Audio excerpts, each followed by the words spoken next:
Ladies and gentlemen, welcome to another episode of Stalking Limited Podcast. I'm one of your hosts, Uncle AK. And I'm Reflex. Yes, sir. Yes, sir. Hey, how you feeling, bro? I'm feeling good, man. How you feeling? I'm good, man. Nice sweater. It's Black History Month. Yes, sir. Thank you for checking this podcast out on a weekly basis if you do so. If you are new and you're watching on YouTube, please hit that subscribe button and that ring us so you get updates every week when we drop a new episode. We on Spotify now. Appreciate y'all checking in there. SoundCloud still up and jumping. And if you're listening on the drive right now, we thank you for spending this time with us. Got a special guest in the building. I'm looking forward to this one, man. It's just like us fulfilling one of those 2019 goals of securing a big time interviewee every quarter. I'm gonna let you do the honors, man. Introduce who we got in the building, bro. Yeah, in the building today is number one selling author, business advisor to Les Brown. I might be saying that wrong. Les Brown. Well, you know, Les French, you know. Yeah, you know. Anyways, Les Brown, a motivational speaker, corporate trainer, and business mogul. Please welcome Antonio Smith Jr. to Stuck in the Podcast. Yeah, man. Appreciate you. I don't know. Every time I see your name, man, I'm always in my head. I'm like Anthony. Then I have to correct, you know. But he goes by Tony though. Yeah, I go by Tony. Oh man, we'll get that way. Tony. Yeah, man. You Anthony ain't too far. All the way from Texas, man, just for us. Yeah, man. Yeah, be glad I ain't got my gun because that's what we do in Texas. You know what I'm saying? I want to break the ice like this, bro. You said prosperity has a language and most cannot read or speak it by choice. Facts. Explain. Facts. Yeah, it's anything that comes out of you is already in you, and losing has a language. Losers do loser stuff, and they got a lot of time. You know, plenty of time for a bunch of BS. Winners do winner stuff, and so anything has a language. But when you run around here and you talk about winning things, that has a language. So when you say, "Hey man, I'm gonna start a business," actually there was great. What was the podcast or the TV show with Joe Budden? Yeah. So my man Soulja Boy get on there talking about business, and they ask him, "Why you starting so many businesses?" That's a language he was spitting, and the folk couldn't hear it because they so used to being employees and losers and everyday strugglers. Yeah. Man, it makes sense now. Yeah, definitely, man. When you start talking about winning stuff, if you're not a winner or if you don't have that knowledge or that drive to win, every time you hear me talk, you're gonna get angry, or you're gonna say he arrogant or something like that because there's a language barrier. Man, so we know you from Texas, bro. Yep. Yeah, you just dropped a heavy load. Let's get to know the person first. Born and raised in Texas. Born and raised. You been to the motherland? Gotta ask. I'm on my way. I'll be there July. Oh, okay. I'll be there July. Yeah, well, I gotta go speak out there, but I've been trying to get there as fast as possible. So now I'm on my way. I'm on my way. Man, let me put it this way, right? Yes, sir. The path to fame, right, is almost always ignored. You know, when people see fame, they don't really think about how you got there. You know what I mean? Like everybody just jump into, oh yeah, man, he's a billionaire. You know what I mean? And all the craziness that comes with it. But your childhood, you know, growing up, coming to this fame, you know, there was a lot of homelessness, brokenness, like you said, abandonment. You know, speak on that. Yeah, actually, it's the greatest thing that I don't ever want to go through again. It was terrible.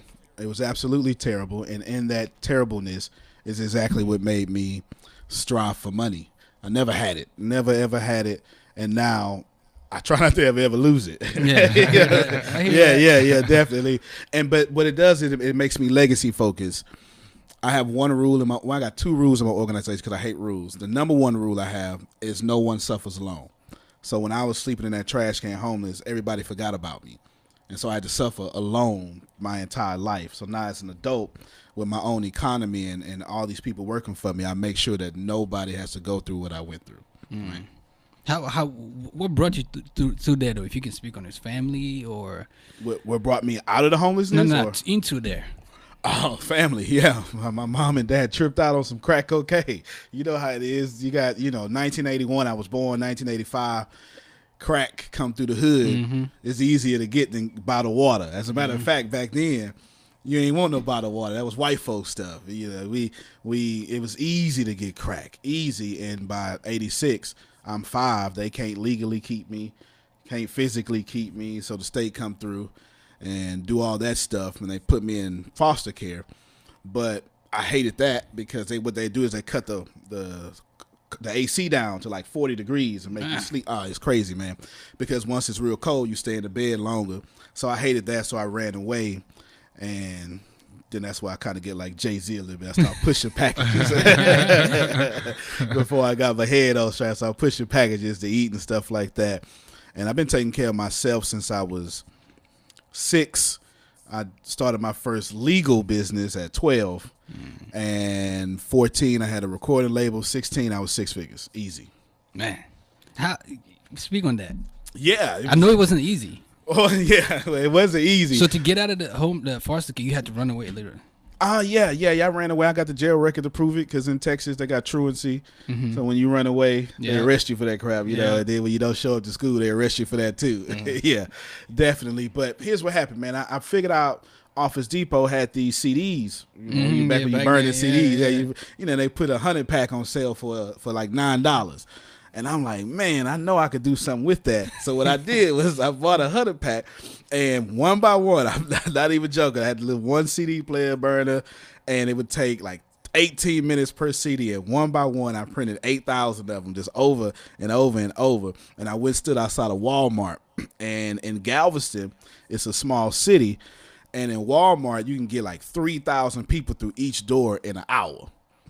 Man, I pushed 8,000 albums in 1 hour, and I was selling them for $5. Well, I was selling them for $10, but there wouldn't nobody buy them at 10, so I dropped the price to $5. Tax. Let me just keep it real. No tax. Yeah, I was just out there selling for $5 at first. You know, I had big dreams.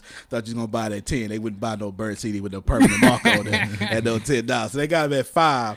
And then people was giving me 20 and 30, talking about, man, I expect to hustle. I moved 8,000 CDs, $5 a piece. That's like 40,000 right there. Mm-hmm. And I was like, man, I got to go do this again. And I did it again. And after that, I had like 25 people working for me right after that. I did it 3 days in a row. Didn't stop. Man.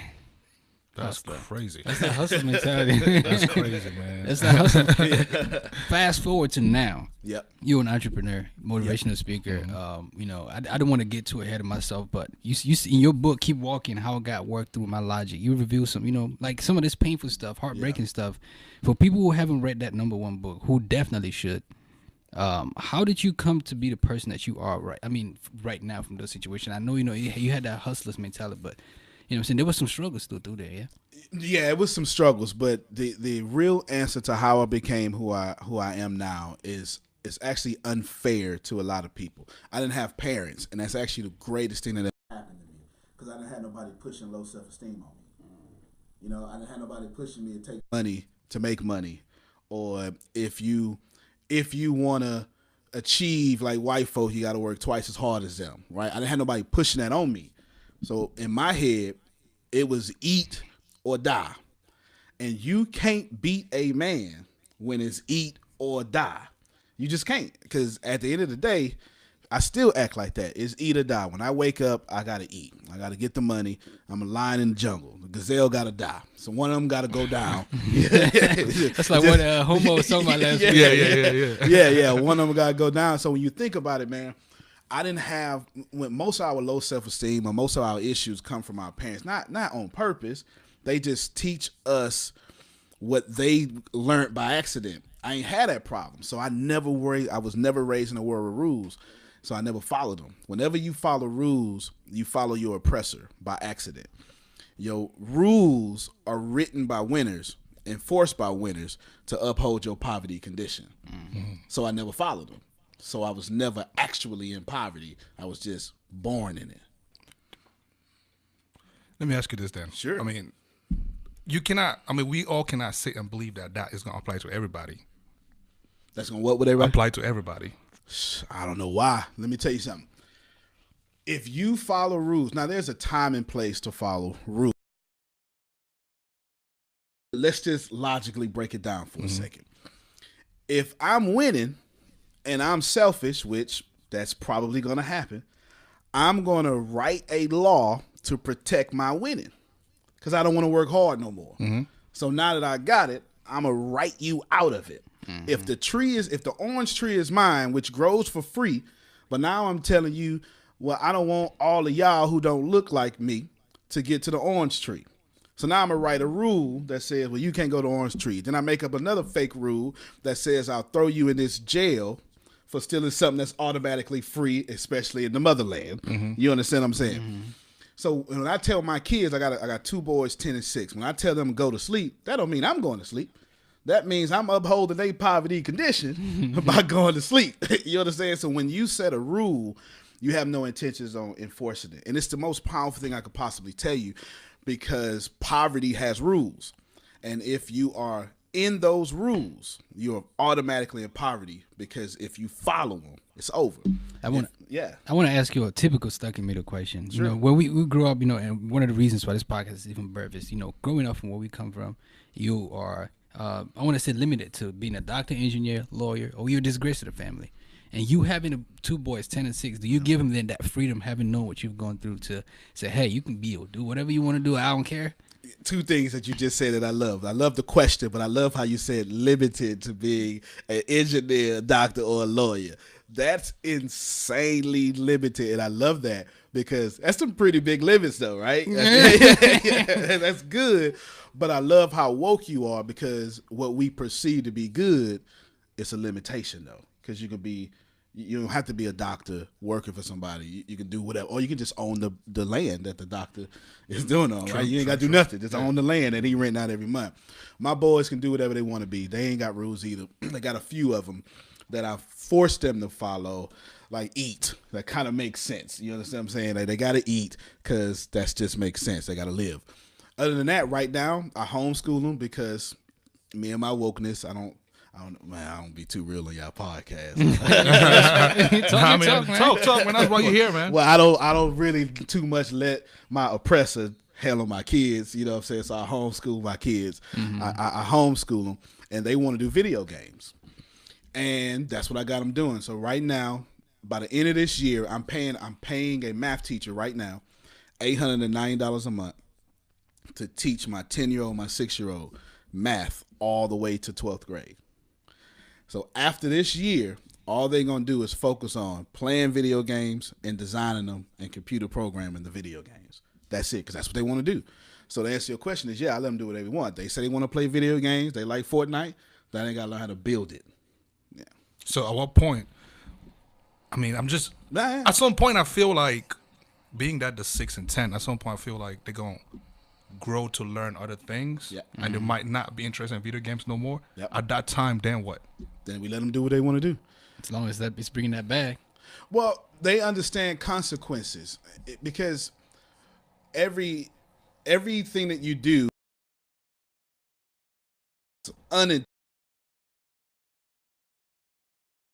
those, no matter what. Now, I have protection set in place to where they gotta fall. I make them beat their head up and fall, but I also have this safety net so they can't fall too far. You understand what I'm saying? But they gotta get hit, get their feelings hurt, and cry. Mm-hmm. But at the same time, we not fit to go homeless and be in no trash can either. At the same time, but yeah, man, a great question. Whatever they figure out, whatever they want to do, they're gonna do.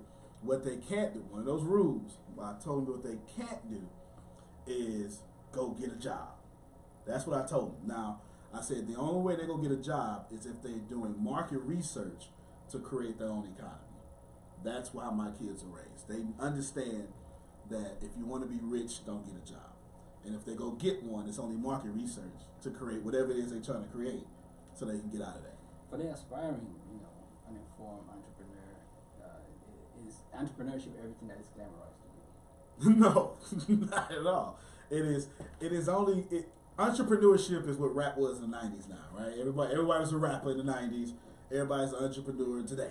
That is pretty much that. Mm-hmm. That's what it is. But it's not. In order to be all of you, I'm going to side with Gary V on this one, and I'm going to be in the Minority Report. Gary Vaynerchuk. Probably only me and him would say everybody shouldn't be an entrepreneur. It's not something that you can learn. I'm just against that. It is. I don't mean to be against anything, but it's just not something I side with. You can't learn entrepreneurship. There's some skills. Here's my number one rule for entrepreneurship. You got to take a massive amount of pain. And if you can't take pain, you can't be an entrepreneur. Because if people say they're going to be with you, they're not. Mm-hmm. The money you thought was coming, it's not. Yep. The podcast followers you thought were going to show up, they won't. And you're going to have to get out there. You're going to have to tweet when you don't want to tweet. use hashtags when you didn't even think about it. Interact on comments you don't feel like commenting on, and all that stuff, because that's pain. It's painful when you do your best and you got the studio lights up like I see right now, you streaming and folks ain't following. Then you go, all right then. Y'all 2 years in. Now 2 years later, you still doing it because y'all took some pain. There's no way you didn't. There's no way you didn't. Yeah. That's why earlier I mentioned, was it for everybody? And I forget exactly what we're talking about. Oh, I was talking about rules at the time. Rules, Okay, I get you. That's that fine line between those who want it really bad and those who don't. Yeah. So not hearing it that way, definitely it's not for everybody. Following the rules part, don't do that. That's general information for everybody. Yeah. But you real talking on that, Man, what does it take to be a motivational speaker? I'm gonna be darts thrown at me on this one. I don't like motivational speakers. I don't. No, that I'm classified as one, but I'm not. And I make a whole lot of money for one. But the truth is, man, F all that motivation. Like, give me the tools, though. You know what I'm saying? Like, real talk. Like, where's the tools? Because this see, y'all, I was listening to y'all podcast on the way here. Y'all keep it real. So I'm trying to keep it too real. But that's the problem with us. We got too much motivation. If I got to motivate you, you in the wrong department. You in the wrong job. You don't need no motivation. You need transformation. You need these tools.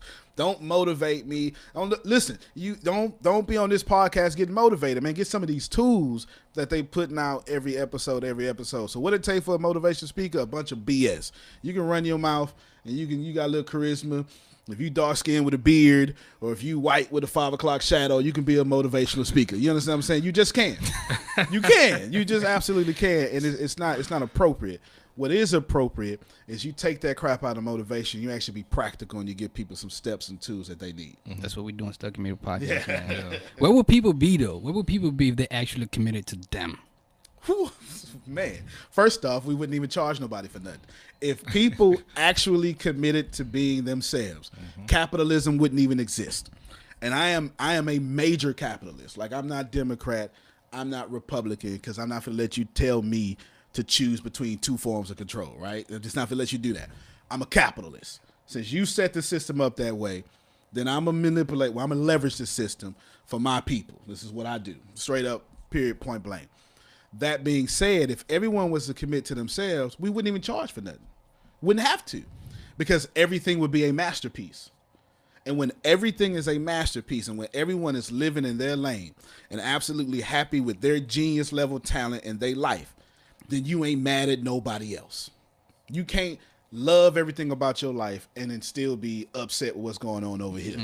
So, period, point blank, if everyone was to commit to themselves, we would have a whole different system. We'd be bartering and trading. The Mona Lisa would have been traded for Facebook or something. You know what I'm saying? Like, whatever masterpiece here would have been traded for the masterpiece over there. Money wouldn't even be an object. The real question really is, do most people know what being in a capitalist society mean? Absolutely not, because you're being leveraged. Of course you don't. Like, you don't. You absolutely don't. At the heart of capitalism, the good way capitalism was supposed to be was, how fast can I get money from Nairobi, Kenya to Paris, Texas? And nanoseconds is what I want to do. That's capitalism. What we've done with it is the rich get richer, the poor get poor. And here's the best form of capitalism that I can give to anyone that will be listening on your show right now. Just think of a 300-unit apartment complex. If you are paying rent, you are being leveraged by capitalism. If you the dude that's getting 300 people to write you a rent check, you are using capitalism correctly. That's the greatest illustration I can give to someone who just doesn't understand capitalism. That's like the saying, you got to let money work for you, not the other way around. That's a universal law. They've been doing that since the Babylonian period. You know what I'm saying? Like you're actually the author of So Happy and Grateful, the Universal Laws of Happiness, and you Speak a little bit about that. There's a book right here. Well, yeah. You know what I'm saying? That's been cleverly product placed on the show the whole time. Yeah, Perfectly this is, question asked. you know, man. For me, for far I was saying, this it's my first real book. I got 4 bestsellers, and none of them have been real books to me. Now, I gave my best effort, but the reason I'm not saying real, because Keep Walking was about my story. That wasn't too hard, right? And then another one was a commentary that went in straight to colleges. That's because I paid for some degrees, and I kind of used that too. This ain't got nothing to do with me. This just was straight up about happiness, 8 universal laws, plus I added an extra 3, so it's 11 of them in a massive research. Then I had to dumb all that research down for, I don't want to say the average person, but for it to be palatable without you going to sleep. You understand what I'm saying? And it's a masterpiece, man. It's something that I've done, and right now it's tearing up Amazon and worldwide right now. Yeah. Took you 4 years, he said. 5 years? 4 years. Took me 4 years to write that book, because when you write about happiness, everyone's going to have an opinion. So I was ready for that immediately. And then I was understanding my platform and how quickly it was rising, and now everyone's going to have an opinion even more, because at the opportunity for you to rise also comes the equal opportunity to hate your rise. So I was also understanding that as my platform was growing, it's going to be a lot of haters just looking just to disagree anyway. Yeah. So I had to come up with opposing viewpoints and opposition, and then the truth, and then science and psychology, just to say one sentence, just to prove something. So yeah, that's why it took so long to write. And you had to prove to belong. But Yeah. you tweeted this: I am an entrepreneur / artist. If you don't buy from me for full price, or if you don't buy for me at all, we're not friends. At all. Even if you are my family or married into it. At all. Hashtag facts. Yeah, hashtag facts. Real talk. Yeah, man. You do some great research over there, man. No, we don't play over here, man. Yeah. No, I meant that because today I've got a master's degree. I mean, all this stuff I'm about to say is a bunch of trash, right? It is one of those doodads. Some of it cost me money, some of it didn't, but it's stuff that don't really make you a person. It's just stuff that people like to talk about. Master's degree, best-selling author. I employ 54 people across 9 continents. I'm just joking, ain't no 9 continents. Across 6 of them, right? All those things and a whole bunch of slew of other stuff. And then I still got family that never, ever, ever bought one of my books. Ever. Friends that never bought a book, and they call themselves family or friends. No, you're not. You're not. Because when you support someone, the way to tangibly support someone in the 21st century is money. And if you ain't doing that, we ain't friends. And if it ain't money, you got to show up with attendance. What about moral support? I agree with that. More support. More support is attendance. Like, you know what I'm saying? Yeah. It's attendance equivalent to retweets. Remember, That's it. is attendance equivalent to what? Retweets. And repost. I repost Yeah, your book. yeah, I'm with that. Yeah, because social media changed some stuff. Yeah. Definitely got to retweet. But, some of the folk will be like, I want that on my timeline. I'm not having flex on my timeline. See, man, I never understood that thing, man. I mean, like, it's just there. Like, it doesn't change who you are, man. Like, it's not like putting on a piece of clothing, Yeah, no, you're right, man. I'm not sure of the answer to that. I think here's the best one I can come up with. It's probably not accurate, but it's just through my experience. People can only support what they can afford to support. And if they can't afford to support you, they won't. And I don't mean money. If retweeting you makes you better than me, I can't afford that. So I'm not going to do it. You understand what I'm saying? Like, I'm just not going to do it. If me telling people about Stuck in the Middle podcast is going to make, especially if we brothers, same family, and now I'm the older brother, but now I'm supporting you and I ain't doing nothing with my life, but now I'm making you the older brother in accomplishments, I'm not going to do that. We fit the beef, or I'm just fit to unfollow you from social media. That's some dumb shit. But it's facts, though. Dumb as hell. This man speaking that Texas to it. Y'all put fitting in the dictionary. Oh, yeah, Texas. Yeah. But we got, That's a real word in Texas. I'm hip. I said y'all put in the dictionary, but getting to know you a little bit more. 2019 official member of Forbes Coaches Council. That's a big deal. I didn't I didn't see that one coming. What does that entail? Oh, shucks, man. So much discounts on flights. This is a bunch of incredible stuff. And you know what was sweet about that is, you got haters out there, right? Mm-hmm. And Forbes has to verify who you are or what you claim before you get on. And what it did is it silenced a bunch of haters. Because you got, folk, when you're a millionaire, they want you to, let me just talk about my people for a second, right? They want you to have it on your fingers and your necklace and stuff. But that's not smart, because the moment you spend it, you ain't got it no more. And so it shut up a whole lot of people, and it was pretty good. It was pretty good. But they come with a lot of benefits, man, and you even get to write for Forbes. Well, that's cool too. Yeah, that's pretty dope. Yeah. What's the most expensive thing you own? Man, that's a great question. That is a great question. And I'm a minimalist, to be honest with you. Yeah, I'm a minimalist. I really am. The most expensive thing I own is probably, if you take it out of a car, that jacket over there, man. That jacket was $800. Man. Yeah, it's an overcoat jacket. I remember when I got it. I was at, I think it was like Berlin and Coat Factory. I'm not even sure if that's worldwide or something. And it was sitting there. And it was just Tommy Hilfiger, all that stuff. And I'm like, I'm not finna buy that jacket. And then it hit in my head, man, forget that poverty thinking. Get that damn jacket. Right? And so I did. I remember saying, whoa, I just paid $800 for a jacket. So that's got to be the most expensive thing. Oh, no, I'm tripping. My suits, all my suits are tailor-made. If you go and speak now, you gotta have that Steve Harvey. Yeah. All my suits. When you see me in a suit, they normally about $3,000 and up, because I get them from Joseph F. Banks, and then they get tailored and all that stuff. And, ain't nothing there less than, yeah. Man, earlier you were talking about the numbers, how people want instant gratification and all that stuff, right? Yeah. So in our generation right now, we have a lot of creatives. Yeah. It really skyrocketed in this past few years. And a lot of people trying to make profits from what they do, and because they don't see that instantly, they get frustrated. Some of them drop out and all whatnot. Just help us, tell the listeners a little bit about, things they could do to, raise profits, followers, and all that stuff. I have 5 things I'm gonna tell you. The first thing you gotta do is you gotta get attention as fast as possible. And you gotta be careful with this, because your parents and your friends have told you stop showing off. That's why you broke.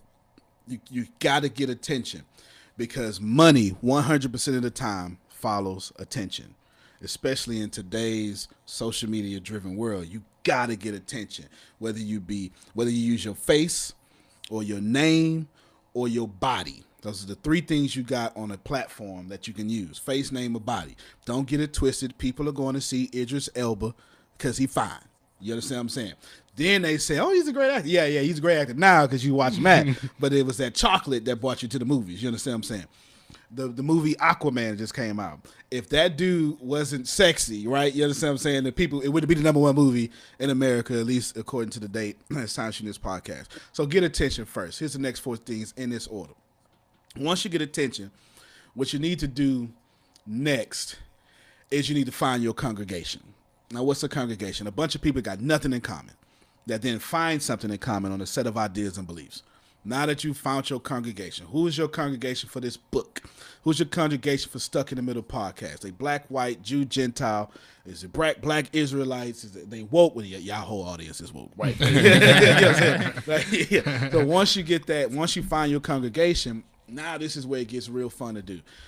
Follow their attention. So you find out where they congregate now, because the best thing about a congregation is they freely donate to whatever they believe in, right? Like that's what a congregation does. They donate. So now that they donate, follow their attention. What do the people that's stuck in the middle of the podcast paying attention to that's not stuck in the middle? Find out what they pay attention to, then jump in front of that attention. And once you jump in front of that attention, you need to have a product to either sell them what they want or fix what they're complaining about. And that's the 4 things. With 5 things. Get attention, find your congregation, follow attention, jump in front of that attention, and then ask for the damn sale. Damn. Hey, me right. Are you taking notes? Man, another thing most people find it hard to actually start their ventures is finances. Right. You know, because of finances, I cannot, start that. Yeah. How can people go around that? Is there a way to go around it? Yeah, there is a way to go around it, but it's not the traditional answer. First off, that I ain't got no finances thing, that's wrong, because you don't need money. You can use other people's money. You can use other people's credit, but finances is not your problem. Your awareness is. You only make what you are aware to make. I just watched, as of the date of this recording, I watched Grant Cardone post on Facebook. He raised $15 million from the stage. From the stage yesterday, right? So he raised $15 million. Now check this out. I'm pretty good at math. $15 million, 90 minutes. Break that down to each minute. That means he made $166,666,000.67 per second. This man's awareness can get him $166,000 per second. Floyd Mayweather can't read, but his awareness has him making so much money in a fight for 30. No, that ain't even 30 minutes, right? 28 minutes. Yeah, 28 minutes. A fight that makes him $85 million. So it's not about money; it's your awareness. When you get down to the brass tacks of why you're not making money in your business, it's your awareness. Now, here's how you fix it: read a book. Act stuck in the middle podcast host, right? You gotta go outside your consciousness to find someone else who has it, and then from there you'll get the answer, and money won't be a problem anymore. Hey man, listen. First of all, thank you for all the shout outs while you speaking. But while we on finances, how the heck you come to be Les Brown's financial advisor? Winning, straight up winning. Here's exactly what happened. I was already out there doing my thing. I had this online community with like 45 people in it, and they was paying. I don't know. I forget what they was paying. But anyway, they was paying. The point is they was paying. And then one of his founding members of his institute say, "Hey man, you doing your thing. You ought to come hook up with Les Brown." I'm like, "Hey, I know that dude. He's pretty hot on YouTube, right? You know what I'm saying? Like, I don't really know. I haven't followed him since the 70s. I ain't that old, right? And then I'm not really stuck on motivation like that. I'm stuck on practicality. Grant Cardone and Gary Vee fit more with me than Les Brown does. Now he's a big soft teddy bear and he's awesome. Then so I get in there and then they start having some issues that I can fix. So I don't say nothing, but finally I go, "Hey, you should do this, do that." And it's like, "Really?" I was like, yeah, you should do that."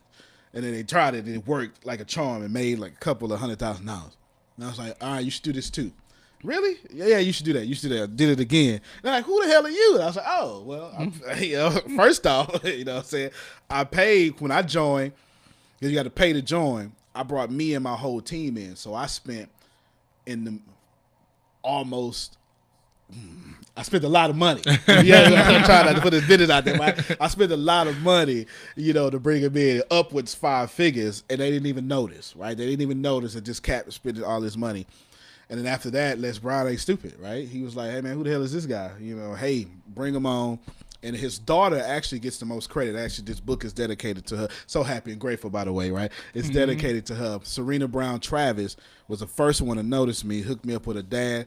I solved a lot of problems, and her dad was like, "Hey, make me some money." I was like, "Cool, I got you." That's how it happened. How's the relationship? Man, can I keep this book though? Sign this? Yeah, I know, right? This is the only copy I got right now, right? Man, you're living it here. I know. What was that, Jack? How's the relationship with you and Les Brown? Man, it's pretty cool. It's pretty cool. He know I'm coming for his spot, because that's who I am. You know what I'm saying? It's real talk. He knows it. He knows I'm coming for his spot. He's a good guy. I've got no issue with him. I make him a lot of money, and I represent him everywhere I go. I do my very best to make sure that people know that I have a very favorable opinion of him. No hate whatsoever, because without him, I wouldn't know how to tell my story in 3 minutes, and just being next to him raised my platform by at least 50%. So I can't be nothing but grateful. And even if I wasn't, you ain't gonna never get me to tear down a black man. So there it is right there, right? Yeah. Man, he said some 4 things that, Les Brown taught you was being an introvert. Oh, you're an introvert. Yeah, absolutely. He taught you how to, be an extrovert, I guess, to make more. He taught you how to tell your story. Yep. He made you a millionaire, and the first family of motivation. Not sure what it is, but break that down for us. Yeah, I never really, I never really processed a bunch of black people owning a speaking company that white people flock to. That was not in my awareness. But that's what it is, right? Let me tell you Les Brown's greatest achievement. I don't know if he'll tell you this, but I'm going to tell you this because I process information a little differently. He ain't in real estate like me. He's not flipping his kids and video games, and I got stocks and all sorts of stuff. Like, motivational speaking is lead generation for me to put into my other businesses. For him, that's all it is. And this man became a millionaire through the 70s, and now from just running his mouth. That's it. All he got is speaking. And he's one of the greatest to ever do it and will go down and be buried as a legend. That is incredible, especially when you remember that this man is in America and he's dark as meat, and talking to his customer base look like the pages on this book. You know what I'm saying? So when you think about that, it's incredible. It absolutely is, and he does it with his whole family. At least a big chunk of them. And come on, man, how can you hate that? So that's why I always shout out the first family of motivation. Man, you setting it up for the next question. Let's talk to Tony, the entrepreneur, a little bit more. How you own the most successful tech company in Southern Texas, ATC Junior Companies. What's that about? All right, so that's two different companies. So the tech company I just got trademarked, so I'll talk about it now. It's what I revolutionized how education works, and I'm about to go after traditional higher education. All you people in power, listen to me. I'm coming. I'm just telling you, is that the camera? I'm coming. I'm coming for you. I'm sorry. It just is what it is. That's how I operate. I tried to work with you. You ain't want to work with me, so now you my customer. It is what it is. The ATSJR companies, same thing. Well, I'm a disruptive person. I like to disrupt industries. Yeah, peep. So yeah. So I'm disrupting the speaking industry, and now what I'm doing is inside my ATSJR companies. It's just my initials, right? Antonio Theodore Smith Jr. It's just my initials. I'm not that clever.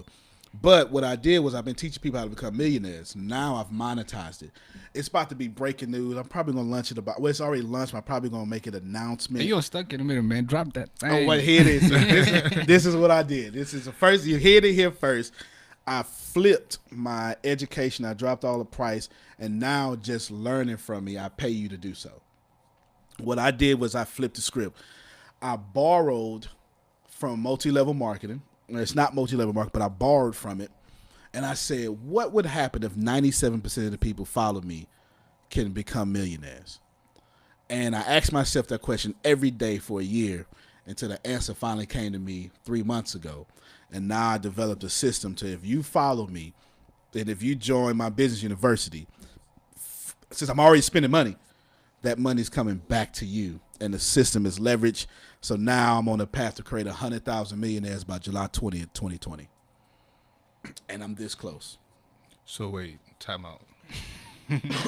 Let's go back. Hold on. So you create the system where you educate people to be millionaires, and you pay them for that? That's right.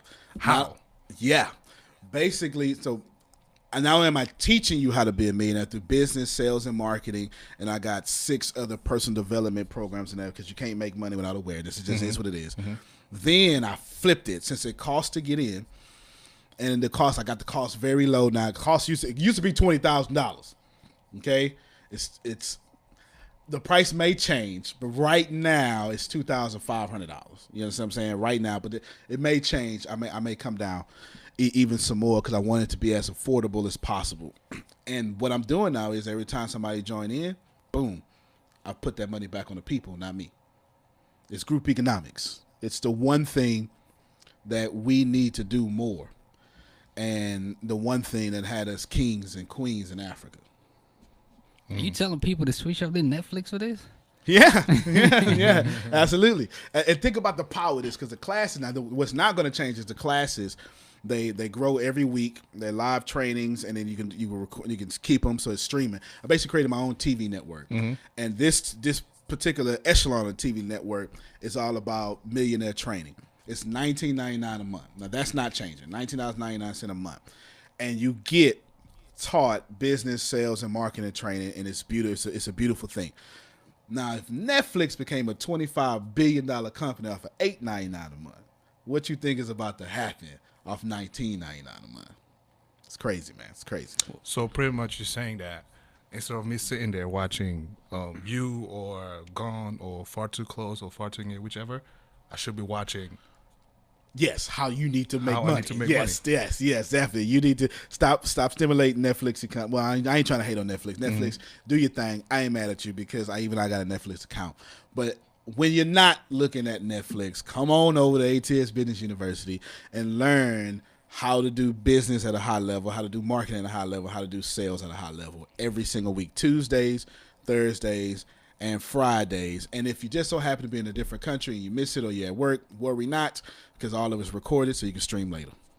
What's the difference between ATS companies and Plan Better University?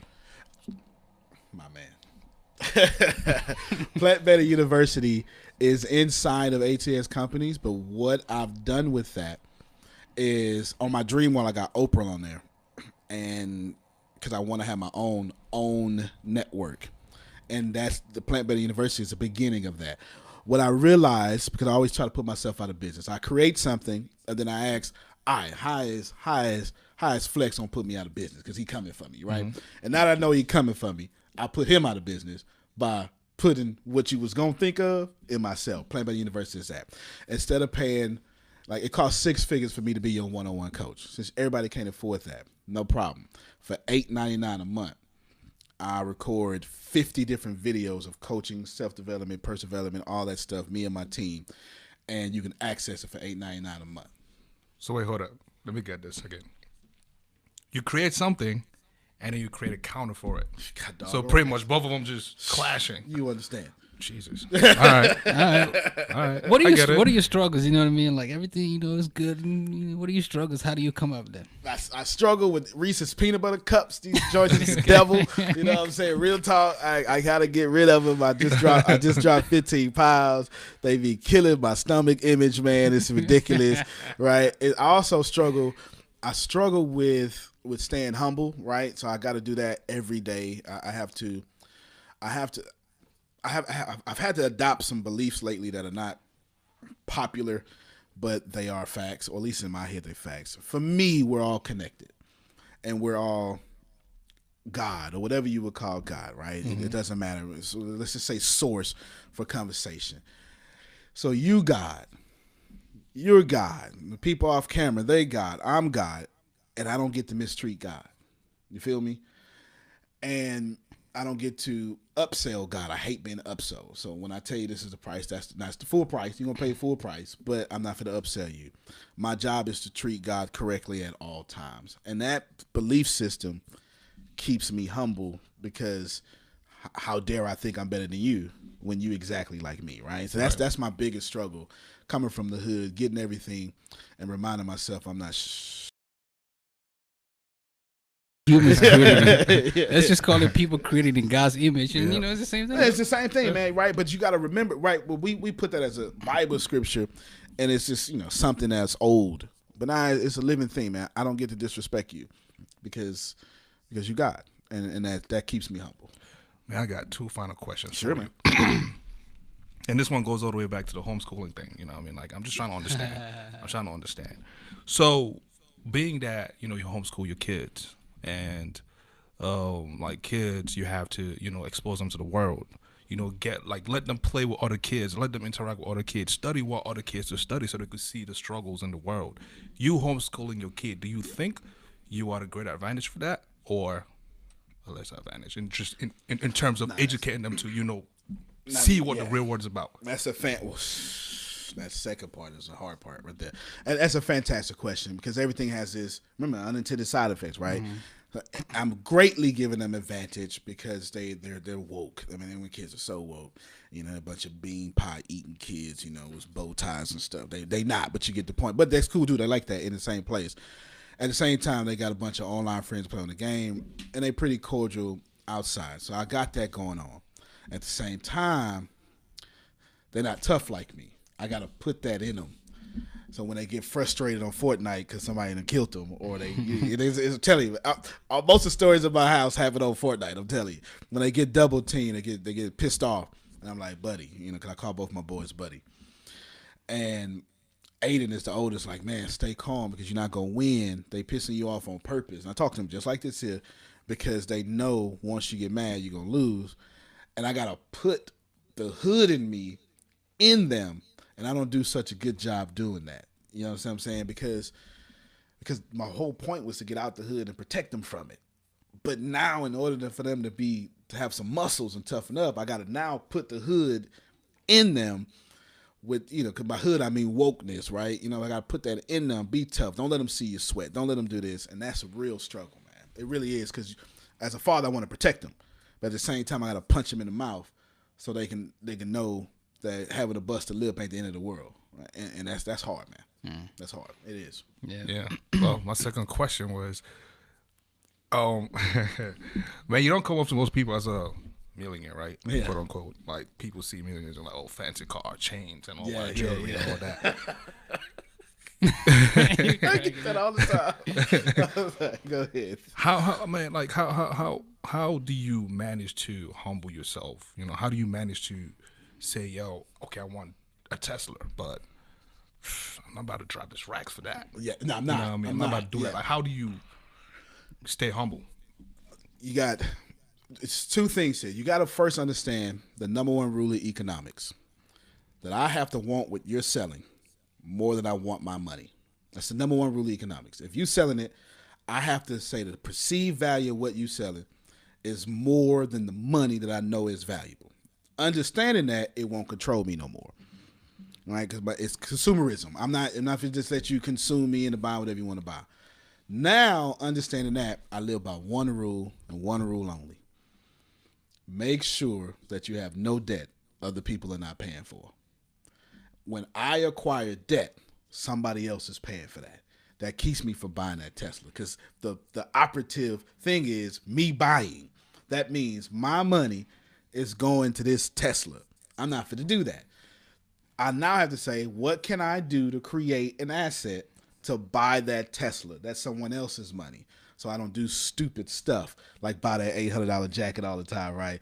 Unless I create, like, how much money can I make for being stuck in the middle? How you do that is I promote the shit out of Stuck in the Middle podcast, right? Just promote it. And then blow y'all up. And people say, who the hell is that guy? Oh, I'm glad you asked. Follow the website over here, and then create an opportunity for people to buy from me, and then I use their money to then buy that apartment complex I keep buying. Are you not entertained? Hey, I think we hit that goal pretty hard. Would you agree, bro? Yeah, definitely. Man, all good things gotta come to an end, bro. Man, yeah, I think you give out enough. So the book is, if you want more, please. So happy and grateful, the universal laws of happiness in you. The forward is by Les Brown, and the author is Antonio Brown Smith Jr., our guest, is talking with the podcast today. Appreciate you coming through, bro. I appreciate you, man. Where can people cop the book, though, and how can people follow your movements, all your stuff? Yeah, appreciate you. You can cop the book on Amazon or anywhere the books are sold. It's in a lot of stores, too, but I don't know where. But if you just Google Antonio T. Smith Jr., or just go to Amazon and put in either my name or the book name, it'll pop up at the top. And follow me. I guess the best way is just hit me up on Facebook or Google me, Antonio T. Smith Jr. Wherever you hit me at, since I'm a master of sales funnels, you're not getting rid of me. So find me, and then you're going to keep finding me as long as you live, because I'm going to make sure that until you just say, Google, make him stop. Hey, man, appreciate you coming through, bro. Man, I appreciate y'all, man. I appreciate y'all. I was looking forward to being on this podcast. Yeah, thank you for coming all the way from Texas, man, and bringing that fitness. That's it. Hey, listen, if you enjoy this, hit that subscribe button. Hit that subscribe button. Yeah, we got more coming like this throughout the year and beyond. This podcast has been sponsored by Perfect Office Solutions to provide office space for entrepreneurs in the DMV area. If you want office space and get out your closet, get out your living room, be professional, hit them up, let them know we sent you. Use promo code SITM Podcast. You get 10% off your monthly lease. That's a dope deal. Take it. AK. Yes, sir. You good? Man, I'm straight, man. I'm still processing. Man, that's why we let got these cameras go off, man. I got a poem to pick. I'm telling you, man. Hey, man, listen, this is Stuck in the Middle Podcast. And we out.